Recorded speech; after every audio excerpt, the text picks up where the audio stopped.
अस्सलामुअलैकुम, welcome to RYK tuition centre. आज हम नेक्स्ट पढ़ेंगे कॉन्स्टेंट्स। कॉन्स्टेंट्स का मतलब ये होता है कि आपने जो एक दफ़ा वैल्यूज़ को दे दी तो वो चेंज नहीं हो सकती। एक होता है कॉन्स्टेंट, एक होता है वेरिएबल।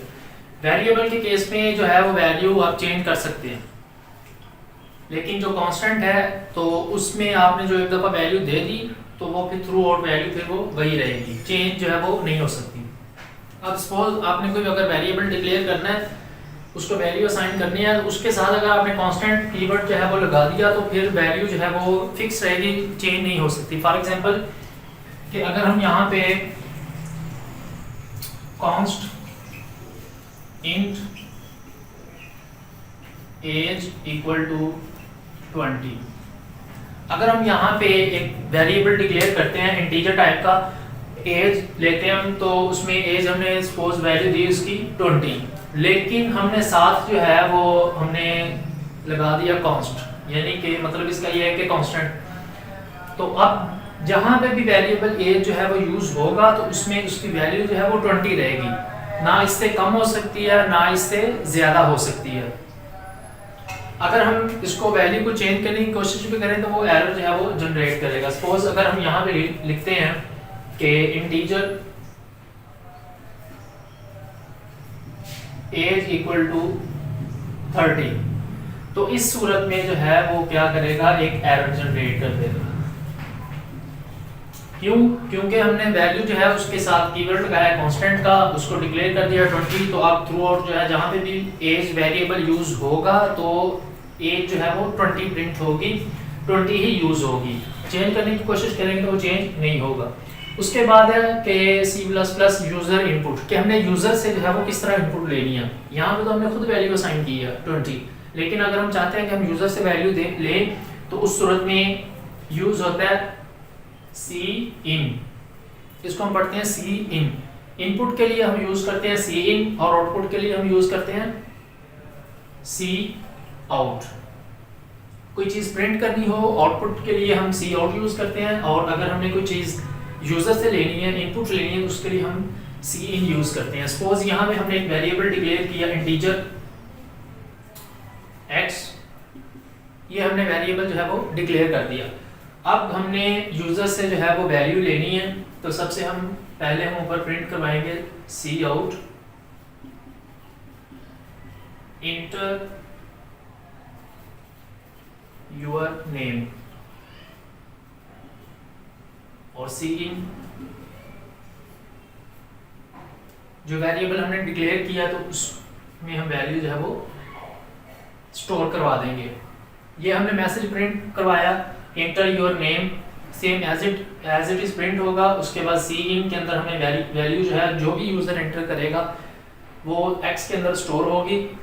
अब जब स्टोर होगी तो उसके बाद हमने इसको प्रिंट करवाना है, तो प्रिंट के लिए हम Cout यूज करते हैं, Cout, और आगे हम लिख देंगे कि योर नेम इज।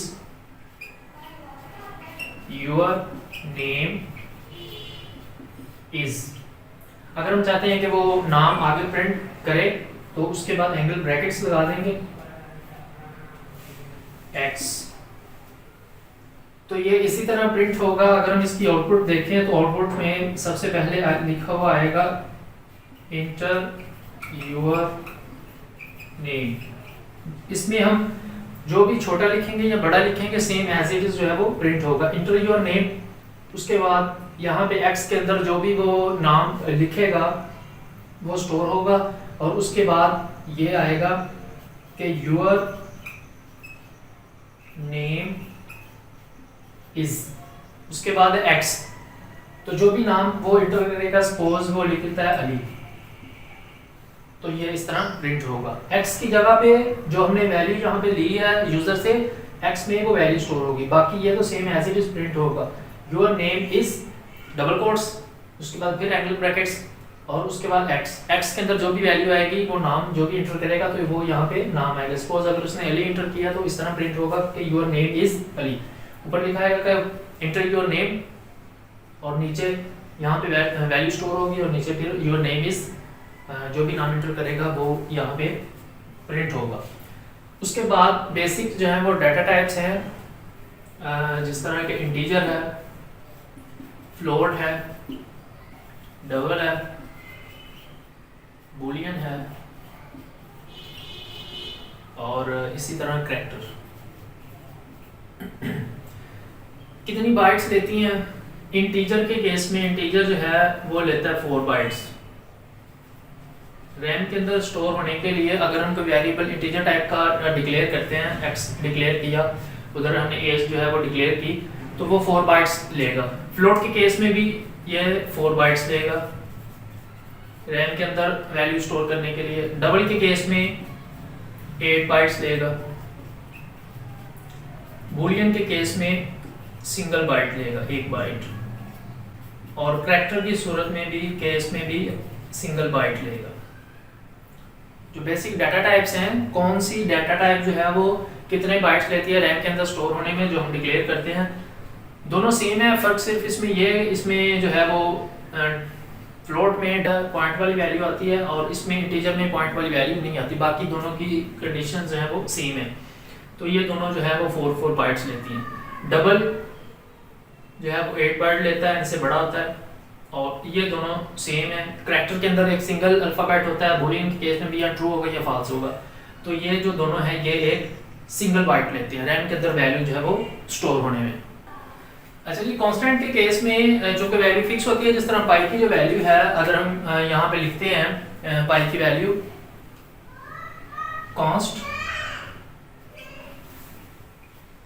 पाई की वैल्यू जो है वो पॉइंट में होती है, तो फ्लोट लेंगे पाई, और उसकी जो वैल्यू होती है 3.1415। पाई के केस में भी जो है वो वैल्यू जो है वो सेम एज इट इज रहेगी। जहाँ पे भी हम पाई जो है वेरिएबल यूज करेंगे तो उसकी वैल्यू 3.1415 यही यूज होगी। तो कांस्टेंट का बस यही याद रखना है कि वैल्यू जो हमने उसको एक दफ़ा दे दी, कांस्टेंट कीवर्ड साथ हमने लगा दिया, थ्रू आउट जहाँ पे भी वेरिएबल को यूज़ करेंगे तो वही वैल्यू जो है वो उसकी यूज़ होगी। अगर हम उसको चेंज करने की कोशिश करते हैं तो वो वैल्यू जो है वो चेंज नहीं होगी। अच्छा जी, उसके बाद कुछ टाइप्स हैं डिफरेंट, जो डाटा टाइप्स ही हैं। न्यूमेरिक टाइप जो डाटा टाइप्स हैं, कुछ उनमें से न्यूमेरिक टाइप की होती हैं, कुछ बूलियन टाइप की, कुछ जो है वो स्ट्रिंग टाइप की। तो सबसे पहले जो है वो न्यूमेरिक टाइप की देखते हैं डाटा टाइप्स। न्यूमेरिक टाइप्स जो है उसमें मेन 3 डाटा टाइप्स आती हैं, इंटीजर टाइप, फ्लोट टाइप और डबल टाइप।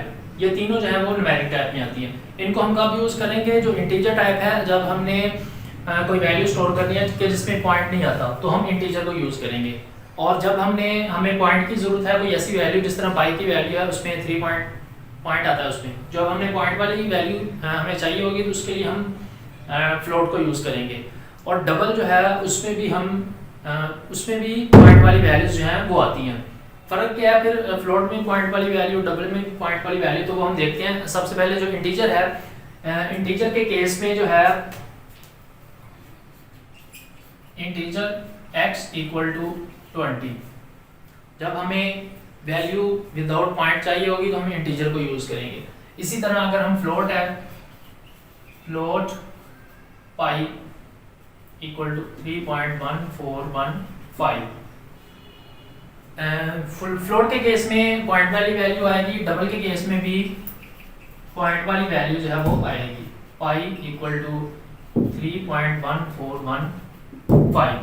डबल के केस में, फ्लोट के केस में यही आएगी। अब इन दोनों में फर्क क्या है कि जो फ्लोट है, फ्लोट वर्सेस डबल, इनमें जो मेन फर्क है, आएगी तो दोनों में पॉइंट वाली वैल्यू, लेकिन इसमें जो है 6 to 7 डिजिट्स जो है वो आएंगे, यानी कि पॉइंट के बाद 6 to 7 डिजिट्स आएंगे इस तरह 1.23456 इस तरह पॉइंट के बाद ये 6 डिजिट्स हैं। तो फ्लोट के केस में 6 या 7 डिजिट्स आएंगे, जबकि डबल के केस में जो है वो 1.23456789012 डबल के केस में जो है ये 15 डिजिट्स आएंगे, पॉइंट के बाद 15 डिजिट्स आएंगे। फ्लोट के केस में कितने थे? 6 या 7 डिजिट्स, लेकिन डबल के केस में इससे डबल थे। इसीलिए जो हमने पहले पढ़ा कि फ्लोट जो है वो 4 बाइट्स लेती है रैम के अंदर, डबल कितने बाइट्स लेती है? 8। इसीलिए क्योंकि इसमें जो है वो डबल वैल्यूज जो है वो इसकी निस्बत स्टोर होती हैं। 4 8 12 और 3 15।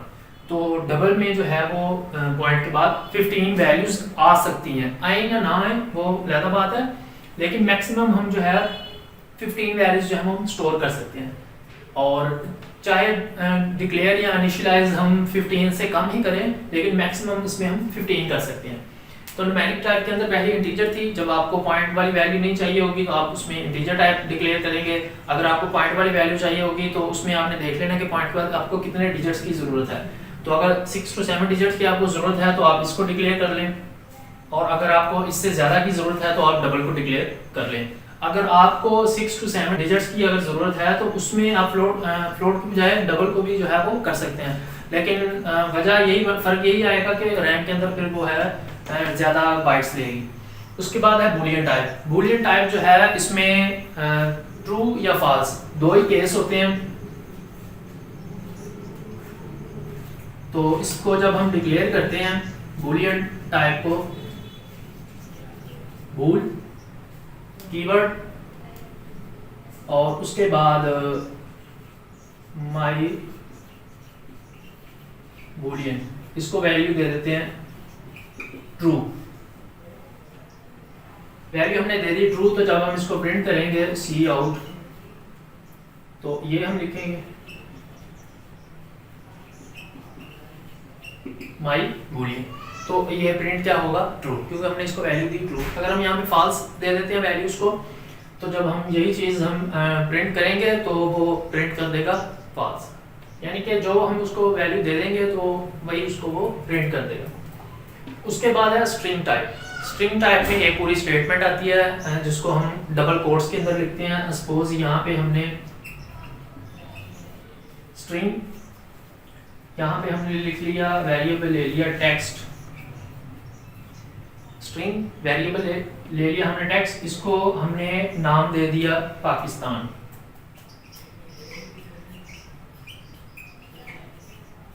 डबल कोट्स के अंदर लिखेंगे एंड पे सेमीकोलन।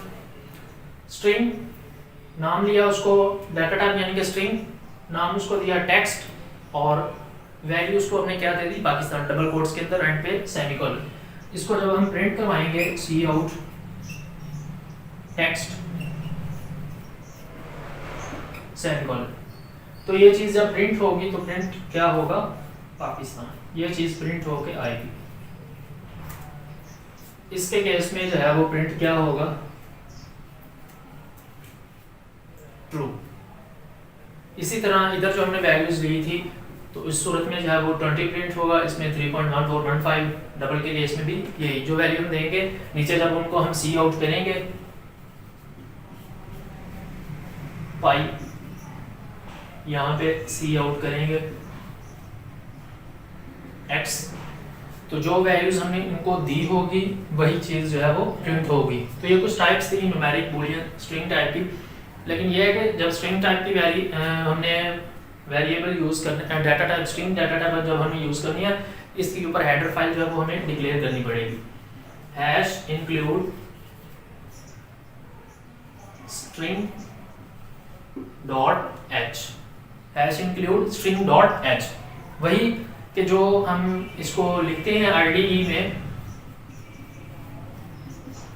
आईडीई के अंदर जब हम प्रोग्रामिंग लिखते हैं तो इंटीग्रेटेड डेवलपमेंट इन्वायरमेंट करता क्या है कि ये कोड को एडिट भी कर सकता है और कंपाइल, दोनों फैसिलिटीज जो है वो प्रोवाइड करता है आईडीई, जहाँ पे हम कोड राइट करते हैं। तो आईडीई जो हम आईडीई यूज़ करेंगे यानी कि कंपाइलर, उसमें टर्बो C++ यूज़ करेंगे तो आप ये हेडर फाइल .h यूज़ करेंगे। अगर आप डेव C++ यूज़ करते हैं तो उस सूरत में फिर वो जो है इसको एक्सेप्ट नहीं करता, .h को एक्सेप्ट नहीं करता, आपको सिर्फ हैश इंक्लूड स्ट्रिंग, सिर्फ यही जो है वो हेडर फाइल देनी पड़ेगी। तो आईडीई पे डिपेंड करता है कि जिस पे आप कोड राइट कर रहे हैं वो कौन सा है, तो उसी के मुताबिक जो है वो आप ऊपर जो है वो हेडर फाइल्स देंगे। तो ये था जी आज का लेक्चर। अगर किसी को कोई समझ नहीं आई तो आप कमेंट्स में पूछ सकते हैं। मिलेंगे इंशाल्लाह अगले लेक्चर में, तब तक के लिए अल्लाह हाफिज़।